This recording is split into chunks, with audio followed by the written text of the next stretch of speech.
আমার মা নেই, আমার বোন নাই, আমার মেয়েও নেই, আমি তোমাদের মা সম্বোধন করে গেলাম। আমার বোনও নেই, আমি তোমাদের বোন সম্বোধন করে গেলাম। আমার মেয়েও নেই, আমি তোমাদের মেয়ে ডাইকে গেলাম। তোমাদের জন্য দোয়া করব, খাস পর্দা কায়েম করো, ইসলামী নিয়ম অনুযায়ী চলো, আলেম ওলামার প্রতি শ্রদ্ধা রাখো। বর্তমানে কিন্তু তোমাদের পিছনে আর একটা শয়তানি বুদ্ধি ঢুকেই দিতেছে। এই শয়তানি বুদ্ধির নাম কি জানেননি?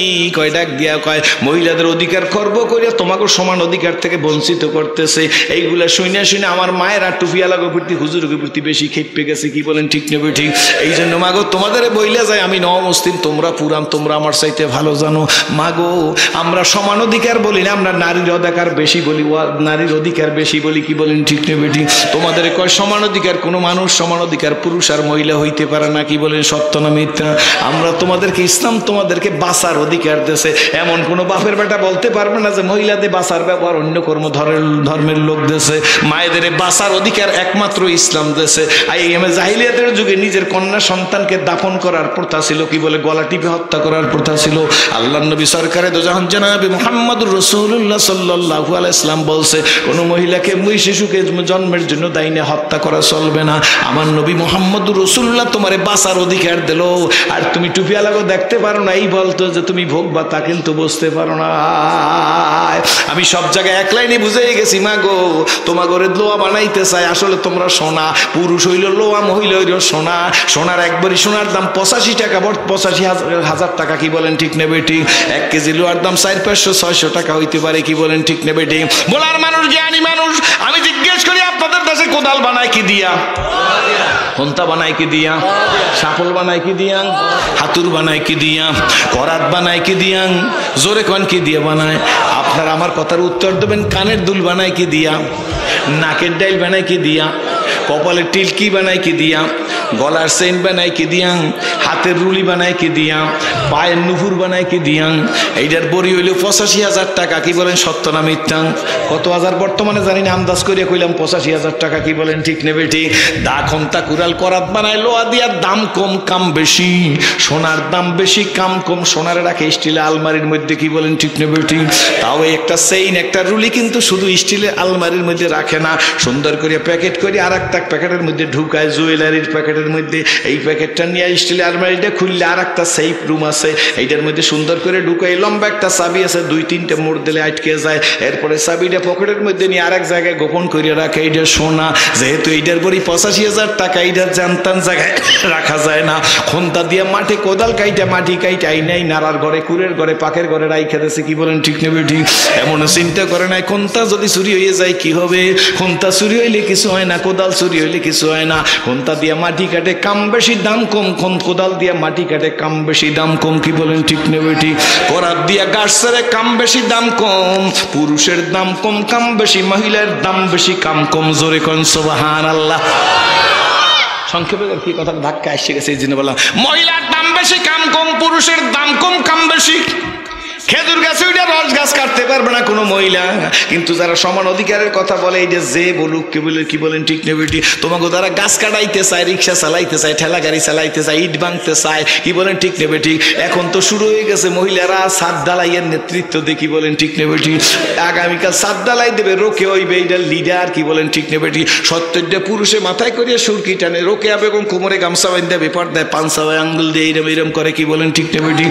ও রোকেয়া, তুই ছিলি সোনা হইস লোহা, তুই ছিলি ঘরের মধ্যে থেকে সুন্দর সুন্দর কাজ করবি, তোর রূপ লাবণ্য ঠিক থাকবে।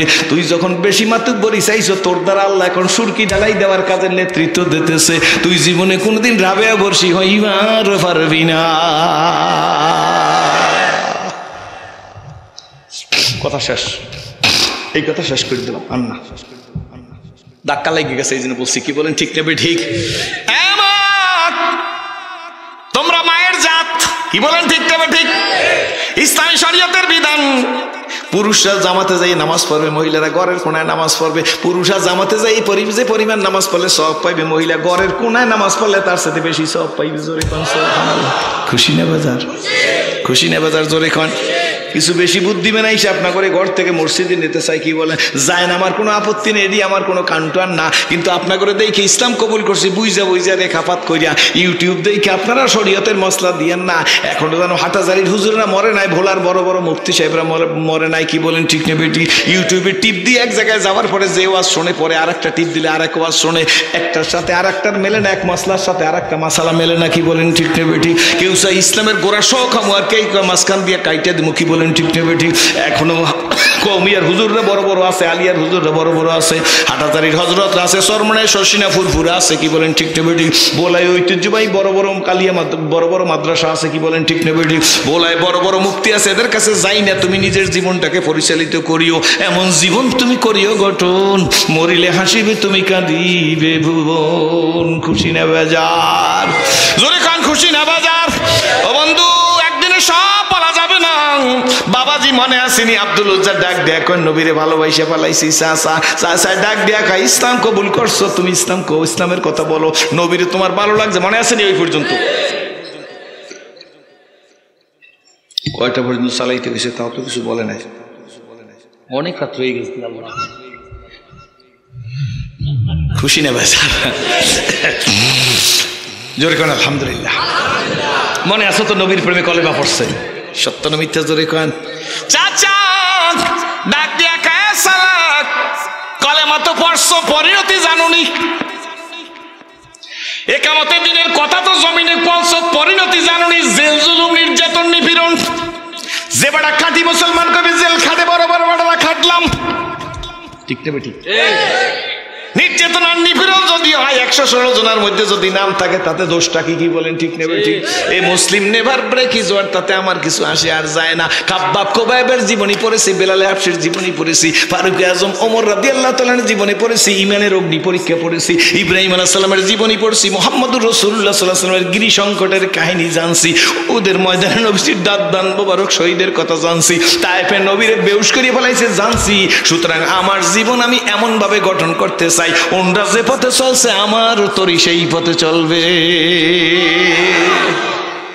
খুশি না বাজা? ডাক দেখা বাতি যাক, নাম জিহা চাচাজি, কলেমা পল্লী বেটা, পরিণতি জানো কয় না জানি না, আল্লাহু আকবার, জানি না চাচা, কয় ঘর বাড়ি সার, রুম দে বের হও, ব্যবসার তালা আমার কাছে, চাবি আমার কাছে দে। আব্দুল উজ্জান হাতে গেলাস, গেলাস না গেলাস তোর বাবার নাম আর টাকার খরিদ করা, আমরা বলি না যেরকম কথা, বোঝেন না? দাঁত দিয়ে কাছে আসান নাও, তোমার বাড়ি ঘর দোকান পার চাবি। গেলাম চাচা, চাচাই ডাক দেখা যাও কই, গাছ জামা তো আমার টাকার, আল্লাহু আকবার, বুঝছেন না? কয় চাচাজি জামা তোমার টাকার, নাও না তোমার জামা, এখন খালি লুঙ্গি পর। চাচা ডাক দিয়া বেশি বাইর না, লুঙ্গি আমার টাকার খরিদ করা। কয় চাচা লুঙ্গিও তোমারে দিয়ে দিলাম। প্রাপ্তবয়স্ক ছেলে উলঙ্গ, নিজে হাত দিয়ে নিজের লজ্জা সঞ্চাই ভেতরে নুই একটা দৌড় দিস, মায়ের কাছে গেছে, মা ডাক দেওয়ার সঙ্গে সঙ্গে মা ফিরে তাকায়, ছেলে তোমার এই অবস্থা কেন? মাগো চাচা সব রেখে দিয়েছে, পরনের কাপড় রেখে দিয়েছে। ছেলেরে আমি কি করতে পারি? আব্দুল উজ্জা ডাক দিয়ে বলে, মাগো একটু কাপড় দাও। মা ডাক দিয়ে বলে, ছেলে আমার কাছে বাড়তি কোনো কাপড় নাই, তবে বাবা শোন, তোর দুরবস্থা দেখে আমি সইতে পারি না, ওই যে একটা কম্বলের টুকরা আছে সেরা, যদি হয় ওইটা নিয়ে যাইতে পারো, এর চাইতে বাড়তি কাপড় আমার কাছে আর নাই।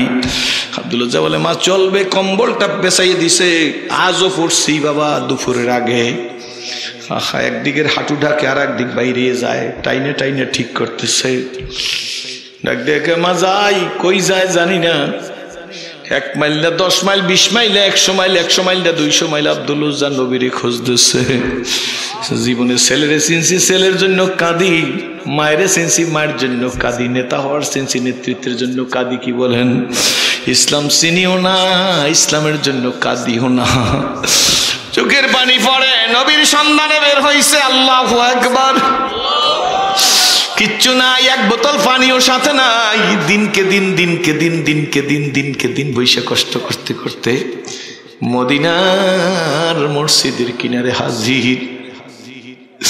কোন মতে সামলাইয়া কাপড় কম্বলের টুকরে এমনি করে দিয়ে বৈশা আছে। নবীজি কখন হুজরাত থেকে বের হইবে?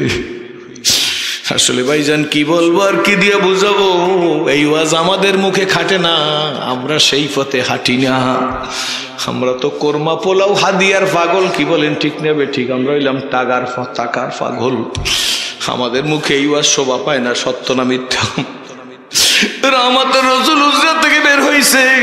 এই ছেলে পেলের কথা বন্ধ কর, আমার দিকে তাকান। কষ্ট হয়, সংক্ষেপ করব, আমার সাথে মোনাজাত দিবেন। বাবারে শোনেন, আমি আপনাকে দেখে ইসলাম কবুল করেছি। মসজিদে নববীর সামনে বসা রহমতের রাসূল হুজরাত থেকে বেরিয়ে বলে, তুমি কে? তুমি আব্দুল উজ্জা না? কাজী হুজুর, তোমার এই অবস্থা কেন? হুজুর, আমি তো ইসলাম কবুল করেছি। চাচাজি ঘর থেকে বের করে দিছে। আমার হাতে পানির গ্লাস ছিল, রেখে দিছে। জামাটা চাচার টাকা দিয়ে দিছে। হুজুর, লুঙ্গি পরা ছিল, শুধু একটু কাপড় পরা। চাচা ডাক দিয়ে মাতব্বরি করো, নবীর প্রেমের মজা বুঝাইয়ে দিই। কাপড় খুইলা রাইখা যা। কাপড় খুইলা চইলে আসছি। এই কাপড়ের টুকরাটা আমার মা মারে দিছে, কম্বলের সেরা। কোন মতে পরিয়া হুজুর আসছি। আমার জীবনের সব দুঃখ আপনার চেহারা দেখে ভুইলা গেছি। আল্লাহ নবী চোখ দিয়ে পানি পরে ডাক দিয়া কয়, তুই আর আব্দুল উজ্জা না, তুই আমি নবী বললাম, তুই এখন থেকে আব্দুল্লাহ। সাহাবীরা রে, আসাবে সুপার সাহাবীরা কই গো? আব্দুল্লাহরে নিয়ে যাও, কোরআন শিখাও, ইসলাম শিখাও, ঈমান শিখাও। আল্লাহ আব্দুল্লাহরে নিয়ে কোরআন ইসলাম শিখাইতেছে। কিন্তু আব্দুল্লাহর কোরআন স্পিরিট দিলের মধ্যে এমন জালজালা পয়দা হইয়া গেছে। আসে কারা আর জুয়ে দিগারাস, বুলবুলারা গপ্তে গুয়ে দিগারাস, ই জমিরায় আসমানে দিগারাস, হারগোলেরা রঙ্গ বুয়ে দিগারাস। ওই যে বলছি, একজন আবু বকর, তিনি হইল বীরত দানের শহর। আর একজন হযরতে ওমর, তিনি হইল বীরত্বের শহর।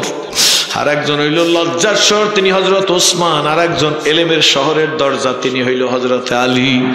নবী একসাথে বলছে, আমি হইলাম দানের শহর, ওই শহরের দরজা আমার আবু বকর। আমি হইলাম বীরত্বের শহর, দরজা হইল হযরত ওমর। আমি হইলাম লজ্জার শহর, দরজা হইল হযরত ওসমান। আমি হইলাম এলেমের শহর, ওই শহরের দরজা হইল আমার আলী। আল্লাহু আকবার। আল্লাহর পাগলদের দিলের হাইসিয়াতের কথা বোঝা যায় না বাজান। সরমনের বর্তমান পীর সাহেবের নাম সৈয়দ মোহাম্মদ রেজাউল করিম। ওনার পীর আমাদের রাহবারে কামেল মুর্শিদে মোকামেল আল্লামা ফজলুল করিম রহমতুল্লাহ আলাইহি। আল্লাহ তার কবরকে জান্নাতের বাগান বানাই দিও। ওনার আব্বা আমি জীবনে দেখি নাই, শুনছি এই সমস্ত মুরব্বীদের মুখে। ওনার নাম আল্লামা সৈয়দ মোহাম্মদ সাক রহমতুল্লাহ আলাইহি, উজানির কারি ইব্রাহিম রহমতুল্লাহ আলাইহির খলিফা। ভোলায় উজানির কারি ইব্রাহিম রহমতুল্লাহ আলাইহির একজন খলিফা ছেলে, কি বলেন ঠিক নেবে ঠিক? আর ওই সলাবাঙ্গার পীর সাহেব আব্দুর রশিদ সাহেব হুজুর, উনি উজানির কারি ইব্রাহিম রহমতুল্লাহ আলাইহির খলিফা। একদিন ইসাক রহমতুল্লাহ আলাইহি ডাক দিছে, বাবা সৈয়দ। ফজলুল করিম রহমতুল্লাহ আলাইহিকে সৈয়দ বইলে ডাকতো। ডাক দিয়ে বাবা সৈয়দ শুইনা যাও। কয় আব্বা ডাকছেন? কয় জি। কয় বাবা দেশ বিদেশে ওয়াজ করো, আমি তো আর এখন যাইতে পারি না। কয় না আব্বা, নৌকায় যাও, লঞ্চে যাও, বিমানে যাও, হেলিকপ্টারে যাও, রিক্সায় যাও, সাইকেলে যাও, মোটর সাইকেলে যাও, কি যে বাবা যাই। ডাক দিয়ে বাজান একটা কথা জিজ্ঞেস করবো? কয় আব্বা জিজ্ঞেস করেন। কয় আব্বা জিজ্ঞেস করি, এই যে দেশ বিদেশে ঘুরো, চলতে যেয়ে কোনোদিন নামাজ কাজা হয়েছে নি? শোনেন ভালো করে বোঝেন ভাইজান, পীর মুরিদির ক্যানভাস করা লাগে না, সত্য না মিথ্যা? বাবা চালাও যে পথে, সে পথে তোমার, যে পথে চালাও সে পথে, যে পথে তোমার প্রিয়জন গেছে চলি। বর্তমান পিসা হুজুরের আব্বাজান আমাদের রাহবারে কামেল আল্লামা সৈয়দ ফজলুল করিম রহমাতুল্লাহ আলাইহির মুখে শুনছি, আব্বাজান আমার কাছে বসাই কে বাবা দেশ বিদেশে যাও, রিক্সায় যাও, আমরা তো কত ওয়াজ করি, জামাতে নামাজ পড়ি কিনা খবর রাখেন না, কি বলেন ঠিক নেবে ঠিক? বক্তা সাহেব তুই যদি জামাতে নামাজ না পড়ো তোর ওয়াজ দিয়া পাবলিকের কি উপকার হইবে, কি বলেন ঠিক নেবে ঠিক? যদি শুধু চাপাবাজি করিয়া যাও যাইতে পারবি, তাতে ওয়াইজিন হইতে পারবি কিন্তু মুসলমান হইতে পারবি না। কোন পীর খেলাফত দিলে পীর হওয়া যায় কিন্তু মুসলমান হওয়া যায় না, কি বলেন ঠিক নেবে ঠিক? আল্লামা ফজলুল করিম রহমাতুল্লাহ আলাইহি কথা শুনতেছে, ডাক দিয়ে আব্বা আপনার কথা শেষ হইছে? ফজলুল করিম রহমাতুল্লাহ নিজের মুখের কথা শোনা আমি সরমনের মাঠে বসে শুনছি, আপনাদের বলতেছি। ডাক দিয়ে আব্বা কথা শেষ হইছে? কয় জি বাবা এটাই তোর কাছে জিজ্ঞেস করছি। ডাক দিয়ে আব্বা জান একটা কথা বলি আপনারে, কয় বলো সৈয়দ। ওনারে সৈয়দ বইলে ডাকতো ইসহাক রহমাতুল্লাহ আলাইহি। ডাক দিয়ে কয় বাবা একটা কথা শোনেন, যেদিন আমি ফজলুল করিম বুঝছি যে আমার উপর নামাজ পড়া ফরজ, আল্লাহ আব্বার নিজের জ্ঞানে যেদিন বুঝছি যে আমার উপর নামাজ পড়া ফরজ, হে মুরিদরা ভাইয়েরা ইসলাম প্রিয়রা ভালো করে শুনে যাইয়েন, coming and going wait for nothing, এই পীর মুরিদিয়া কোনো লাভ হয় না। ডাক দেখে আব্বা যেই দিন বুঝছি যে আমার উপর নামাজ ফরজ, সেই দিন হইতে যখন আপনি জিজ্ঞেস করলেন নামাজ কাজা হয়েছে নি, এই সময় পর্যন্ত বলি বাবা নামাজ কাজা তো দূরের কথা, আপনার সৈয়দের এক ওয়াক্ত নামাজের তাকবীর উলা ছুটে নাই, জোরে জোরে কোন সুবহানাল্লাহ। আল্লাহর ফজলে এক ওয়াক্ত নামাজের তাকবীর উলা ছুটে না, এর রূপে শুধু আঁখি ভোলে, রূপেতে গুণেতে হৃদয় গলে, দেখিতে পলাশ ফুল অতি মনোহর, সুবাস বিহনে তারে না করে আদর। আব্দুল্লাহ রে কোরআন শিখাও মনে আসেনি? অল্প কথা বলবো সামনে। সাহাবীরা কোরআন, সুপার সাহাবীরা কোরআন শরীফ শুকাইছে, এখন আব্দুল্লাহ নিজেরে কন্ট্রোল করতে পারে না, সিল্লাইয়া সিল্লাইয়া কোরআন শরীফ তেলাওয়াত করে। আসহাবে সুপার সাহাবীরা এসে কয় ইয়া রাসূলুল্লাহ ইয়া হাবিবাল্লাহ আমাদের ঘুমের ব্যাঘাত হয়, ঘুমাইতে পারি না আব্দুল্লাহর জন্য। আব্দুল্লাহ কি করে? আব্দুল্লাহ জোরে জোরে সিল্লাই সিল্লাই কোরআন শরীফ পড়ে। তখন ডাক দিয়ে বলতেছে আল্লাহর নবী আমার আসহাবে সুপার সাহাবীরা আব্দুল্লাহ রে কোরআন শরীফ জোরে জোরেই পড়তে দাও, বাধা দিও না, কারণ জীবনের সব কিছুর বিনিময় ঈমান খরিদ করছে। আল্লাহু আকবার। বাবা বন্ধু ভাই সম্মানিত ওলামায়ে কেরাম, আপনাদের পায়ের জুতা আমি মাথায় রাইখা বলি, আমি অমুসলিম থাকা অবস্থায় একদিন নিজে নিজে নবীজির জীবনী পড়তেছি, পড়তে গিয়া নবীজির এমন মর্মান্তিক কাহিনী পড়তেছি, আল্লাহ যেদিন পড়তেছি বিশ্বনবীর জীবনী, ওই দিন ঘর থেকে বেরিয়ে আসবো সেই দিনের কথা বলতেছি, রাত্রটা শেষ হয়ে গেলে আগামীকাল বেরিয়ে আসবো, এমন সময় এমন একটা মর্মান্তিক কাহিনী পড়তেছি, আল্লাহ নবীর জামা মোবারক জুব্বা মোবারক আম্মা জানেরা খুইলা দিতে যাইয়া হুজুরকে গোসল করাই দিবে, এই জন্য সিনা পর্যন্ত জামা নিয়ে আসছে। আম্মা সাহেবেরা চতুর্দিকে সিনা পর্যন্ত জামাই নেই, আম্মারা ডাক দিয়ে বলে আল্লাহ রসুল আপনার শরীরের মধ্যে এই যে কালো কালো দাগগুলা, এই বসন্তের রোগ আপনার কবে হয়েছিল? আল্লাহ নবীর চোখে পানি এসে গেছে, ডাক দিয়ে বলে আমার বিবিরা জানো না পয়গাম্বরদের জন্য বসন্তের ব্যারাম হারাম, কোনো পয়গাম্বরের কোনোদিন বসন্তের ব্যারাম হয় না। ইয়া রাসূলুল্লাহ ইয়া হাবিবাল্লাহ তাইলে আপনার এই দাগ কিসের? অমুসলিম অবস্থায় পড়তেছিলাম সেই কথা বলতেছি। আল্লাহ নবী ডাক দেয়া বলে বিবিরা তোমরা জানো না এগুলা বসন্তের দাগ না, এগুলো হলো কলেমার মহব্বতের দাগ। আম্মা জানেরা ডাক দিয়ে বলতেছি ইয়া রাসূলুল্লাহ কলেমার মহব্বতের দাগ কি? রহমতের রাসূল ডাক দিয়ে বলে আল্লাহর ডাক দিয়ে বলে আমার বিবিরা আমি আমার পালিত পুত্র যায়েদ বিন হারেসাকে নিয়া তায়েফের ময়দানে কলেমার দাওয়াত দিতে গেছিলাম। তায়েফের ছেলেরা কোন যায়েদ বিন হারেসা জানেন? মুতার যুদ্ধে শহীদ হয়ে গেছে, কি বলেন ঠিক না ঠিক? যায়েদ বিন হারেসা হুজুরের পালিত পুত্র মুতার যুদ্ধে শহীদ হয়ে গেছে। আল্লাহ নবী কি এমন ভালোবাসা বাড়ছে, আল্লাহু আকবার। যায়েদের বাবা মা এসে বলে ইয়া রাসূলুল্লাহ আমাদের যায়েদকে আমরা নিয়ে যাইতে চাই। আল্লাহ নবী ডাক দিয়া যায় তোমার নিজের মা তোমার নিজের বাবা আসছে, মায়ের সাথে বাবার সাথে চইলে যা। যায়েদ গিয়ে নবীর পিছনে পলাইয়ে রয়েছে, চুপ করিয়া বসে রয়েছে। যায়েদের হাত ধরে কয় যায়েদ ওই না তোর মা? কয় জি হুজুর। কই না তোর বাবা? কয় জি হুজুর। কয় যায়েদ মা বাবার সাথে যা। জায়েদ ডাক দিয়ে বলে নবীজি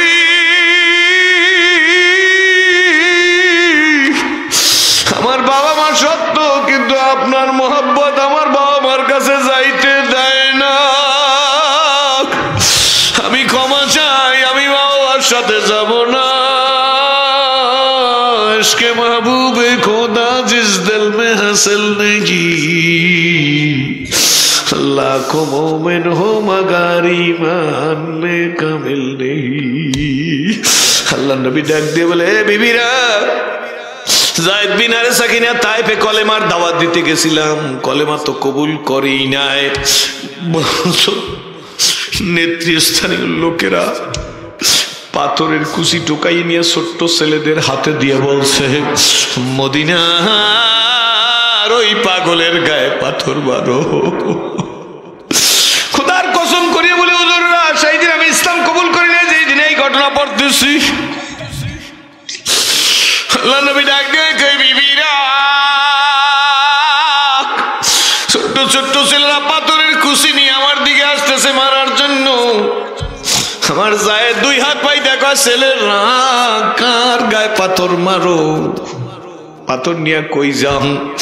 ছেলেরা আমার জায়েদকে ধাক্কা দিয়ে কয় জায়েদ তুমি সরিয়ে যাও, তোমার গায়ে পাথর মারবো না, মদিনার ওই পাগলের গায়ে পাথর মারবো। জায়েদ আর করিয়া দাঁড়ায় বলে কারে পাগল বলো রে, আজকের যারে পাগল বলো কুল মাখলুকাত একদিন তার জন্য আল্লাহ তার জন্য পাগল হইয়া যাইবে।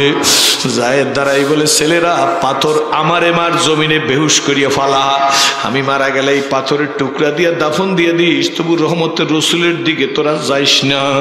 ছেলেরা জায়েদকে ধাক্কা মাইরে ফালাইয়া দিয়া আল্লাহর হাবিবের গায়ে, আল্লাহর নবী বলে আমার গায়ে পাথর মারা শুরু করছেন। ডাক দিয়ে বলে বিবিরা বৃষ্টির মতো পাথর মারছে, একবার দুইবার না বহুবার বেহুশ হয়ে গেছি। শেষবার যখন বেহুশ হয়ে গেছি আমি অমুসলিম থাকা অবস্থায় জার জার করিয়া কাঁদতেছি, ওই ঘটনা পড়তেছি আর কাঁদতেছি। আল্লাহর নবী ডাক দিয়ে বলে আমার বিবিরা আমি যখন বেহুশ হয়ে গেছি শেষবার, দুনিয়ার কোনো হুঁশ নাই। জায়েদ আমারে কোলে করিয়া নিয়ে একটা আঙ্গুরের বাগানের কিনারে নিয়া জায়েদ নিজের নখ দিয়ে আমার চামড়া ভেদ করিয়া যে পাথরের কুচি ঢুকে গেছে, এই পাথরের কুচি নখ দিয়ে টাইডা টাইডা বের করতেছে। হঠাৎ করিয়া আমার সেন্স ফিরে আসছে, জ্ঞান ফিরে আসছে। তখন দেখি আমার ডান হাতটা জায়েদের গলার উপর, জায়েদের শক্ত করিয়া ধরিয়া বলি জায়েদ কি করো? জায়েদ ডাক দিয়ে বলে আল্লাহ রসুল, চামড়া ফাইটা গোস্ত বেদ করিয়া দাঁড়ালো, পাথর আপনার শরীরের মধ্যে ঢুকে গেছে। নবী গো আমি আঙ্গুলের নখ দিয়া টাইডা টাইডা বের করতেছি। আল্লাহ নবী জায়েদকে শক্ত করিয়া ধরিয়া বলে জায়েদ এত জোরে টান দিস না, আমার সিনাটা সিরিয়া যাইতেছে। বন্ধুরা ভাইয়েরা লালমনের বন্ধুরা বোলার ভাইয়েরা, এই ঘটনা পড়িয়া বিনাইয়া বিনাইয়া কাঁদতেছি। আমার রুমের মধ্যে কেউ নাই। হঠাৎ করিয়া দেখি কে যেন রুমের মধ্যে ঢুকতেছে, রাত্র 1:45 মতো বাজে, সঠিক মনেও নাই। পিছ দিকে তাকাই দেখি আমার মা আসতেছে। মাকে আসতে দেখেই মা যদি আইসা দেখে যে নবীর জীবনী পড়ি তাইলে তো আর রেহাই নাই। সঙ্গে সঙ্গে নবীজির জীবনীটা অন্য বইয়ের মধ্যে গুজাই রেখে একটা ইংরেজি গ্রামারের দিকে তাকাইয়া পড়তেছি। মা আইসা বলে রাত্র কটা বেজেছে দেখছো? আমি বলছি হ্যাঁ মা দেখছি। তাড়াতাড়ি ঘুমাই যাম। বলছে মা এখনই ঘুমাবো। এই দুই একটা কথা বলার মধ্যেই মা আমার কপালটা ধরে ডাক দিয়ে জিজ্ঞেস করে কিরে কাঁদো কেন? কণ্ঠে কান্নার ভার বুঝতে পারছে। আমি এখন যদি বলি নবীজির জীবনী পড়ি আমি কাঁদি তাইলে তো আমার রেহাই নাই। আমি বলি মা গো আমার চোখ জ্বলতেছে। হে ভাইরা বন্ধুরা বইলে যাই আলেম ওলামার সামনে আল্লাহকে সাক্ষী রাইখা।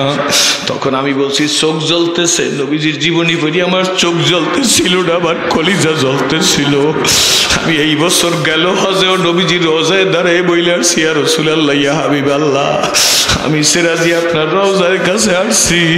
আমি জীবনে কল্পনা করিনি আল্লাহ আপনার রোজার কাছে আমারে হাজির করিয়া দেবে।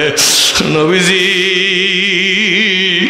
আমি যখন আপনার রোজার কাছে আসছি ইয়া রাসূলুল্লাহ আমি আর কিছু চাই না, একটু আল্লাহর কাছে বলিয়া দেন আল্লাহ যেন আমার জন্য জাহান্নামের আগুন হারাম করে দেয়। ভাইরে বন্ধু রে সুখী জনভ্রমে কি কখনো ব্যতীত বেদন বুঝিতে কি পারে কি যাচনা বেশি বুঝি বেশি কিসে কবু আসি বেশি দংশিনী যারে কোনো দিন মা বলে মনি ভাইরা শোন দাদারা কাকারা পাগল হই নাই মাথা খারাপ হয় না আব্বু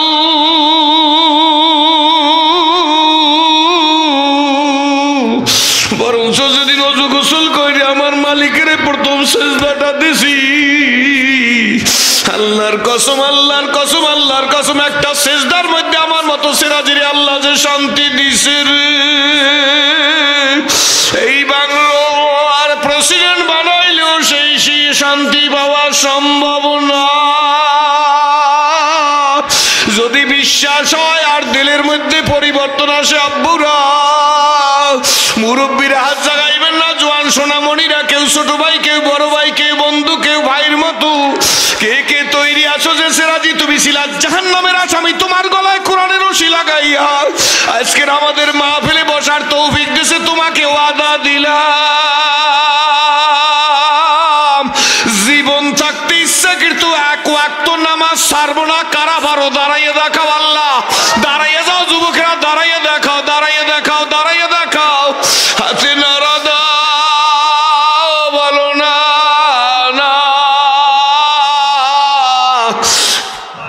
ইচ্ছা করতো এক ওয়াক্ত নামাজ জীবনে ছাড়বো না আলহামদুলিল্লাহ বলে বসে পড়েন আল্লাহ তুমি এই যুবকদের কবুল করো মুরব্বীদের কবুল করো এলাকাকে কবুল করো আল্লাহ এই মাদ্রাসাখানাকে আল্লাহ শামসুল হক ফরিদপুরের গহরডাঙ্গা মাদ্রাসার মতো কবুল আর মঞ্জুর করো জোরে কোন আল্লাহুম্মা আমিন এই মাদ্রাসার মুহতামিম সহ শিক্ষকদেরকে মুহাম্মদুল হাফিজের মতো বানাই দিও আল্লাহ এই মাদ্রাসার ছাত্রদেরকে যুগের ফজলুল করিম বানাইও জোরে কোন আল্লাহুম্মা আমিন জোরে বলেন আল্লাহুম্মা আমিন বাবাজি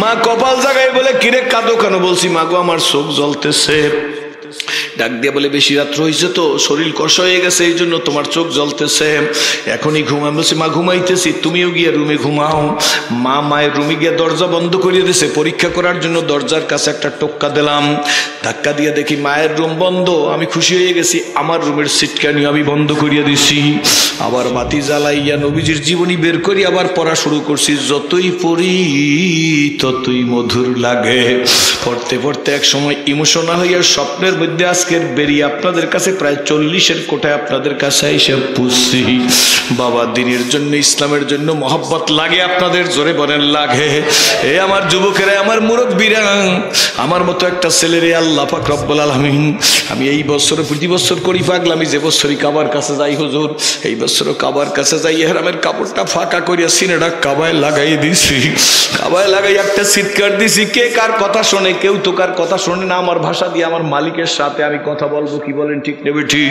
সিনেটা কাবায় লাগাই একটা চিৎকার দিছি রব্বি কাবা এই তোমার ঘর এই আমার সিনা আমি জীবনে কল্পনা করিনি আমার সিনা তোমার ঘরে লাগবে বাবা আল্লাহর কাছে বলো আমি দোয়া করি আল্লাহ আজকের মাহফিলে যারা বসা যারা দাঁড়ানো যারা কাছে যারা সামনে যারা পিছে যারা ডানে বামে আল্লাহ ভিক্ষুক থেকে কোটিপতি সবাই তুমি কাবায় সিনা লাগাবার তৌফিক দিও জোরে খানা আমিন সবাই মুখ দিয়ে আল্লাহ হাজরা সোহাতে চুমা দেওয়ার তৌফিক দিও 7 লাখ টাকা লাগবে আজ করতে বাবা মালিক যদি কবুল করে কিচ্ছু লাগে না দাদে হকরা কাবিলিয়া শর্তে নিস বলকে শর্ত কাবিলিয়া দাদে উস্ত জোরে কোন সুবহানাল্লাহ আমার ভাইরা আমার বাবারা আমার বন্ধুরা কাবায় দাঁড়ায় বসে রব্বি কাবা তোমার ঘরে সিনা লাগাইব জীবনে কোনোদিন কল্পনা করি নাই যখন সিনা তোমার ঘরে লাগাইতে দিছ তোমার ঘরের শান আর মান আর ইজ্জতের খাতিরে আমার জন্য জাহান্নামের আগুন হারাম করে দাও দোয়া করিয়া কয়েক কদম সামনে আসছি এক ছেলে আইসা আমারে জড়াই ধরছে হুজুর আমার আব্বু আম্মার জন্য দোয়া করা লাগবে ও আমাদের বিমানেই গেছে মক্কা শরীফ আমি ডাক দিয়ে বললাম তোমার আব্বা আম্মা নাই হুজুর আছে আমি বল তাইলে তুমি দোয়া করলেই তো যথেষ্ট ডাক দিয়ে হুজুর না আপনি দোয়া করবেন, আপনারে চিনি। আমি বলে কেন, কি হয়েছে? হুজুর যখন বাড়ি থেকে আসি আম্মুর কদম বুসি করছি, আম্মু আমারে এই কপালে আর ঠোঁটে চুমা দিয়ে 2 গালে 2টা চুমা দিচ্ছে। হুজুর আম্মু আমার মাথার উপরে আদর করি, এরকম একটা হালকা করি একটা আদরের থাপ্পড় দিয়া কয়, কাবায় যাইস আসমান পারি আসো নয় মায়ের পেট দিয়ে দুনিয়ায় আসছো। ডাক দিয়ে সন্তান জানুনি ঝাড়ু দিতেছিলাম একদিন করে, তখন গর্ভের বয়স 7 মাস, তুই আমার পেটের মধ্যে ছিলি, এমন লাথি দেছো আমি জমিনের মধ্যে পড়িয়ে গেছি। তোর বাবায় দূর দিয়ে আইসা কি হয়েছে তোমার? কিছু হয় না।